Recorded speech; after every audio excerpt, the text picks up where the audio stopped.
மேவாட்டு கொள்ளையர்கள் ஹரியானாவில் இருக்காங்க. மேவாட்டு நீங்கள் சொல்கிறது பவாரியாரை சொல்கிறீங்க. பவாரியார்கள் வந்து அவங்களுக்கு எந்த இலக்கும் கிடையாது. லாரி தான் அவங்களுக்கு முதலீடு.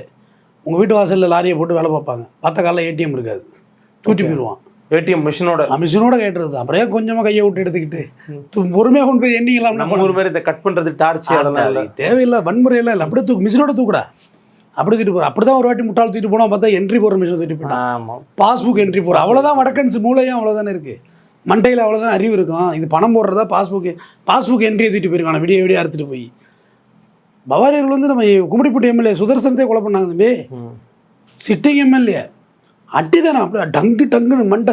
குழந்தைங்க, பெண்கள், கர்ப்பிணிகள், வயதானவங்க எந்த விதிவிலக்கும் கிடையாது. மட்டுமே தான் நேரே அழுட்டு போகிறது. குறைந்தபட்சம் கட்டி போட்டாவது எடுத்துகிட்டு போகலாம். இல்லை ஒரு கெண்ணை வச்சு எல்லாம் அமைதியாரு நான் எடுத்துகிட்டு போகிறேன். அவனுக்கு அது தெரியவே தெரியாது பவாரியர்களுக்கு. அவனுங்க அது லாரியை கொண்டு போட்டு கிருஷ்ணகிரி இருக்குல்ல, அதில் கூட்டுறவு சொசைட்டி கேள்விப்பட்டிருக்கீங்களா? அந்த கிராமமாக சேர்ந்து கூட்டுறவு சொசைட்டி அது வாசலில் லாரியை போட்டு வேலை பார்க்குறது.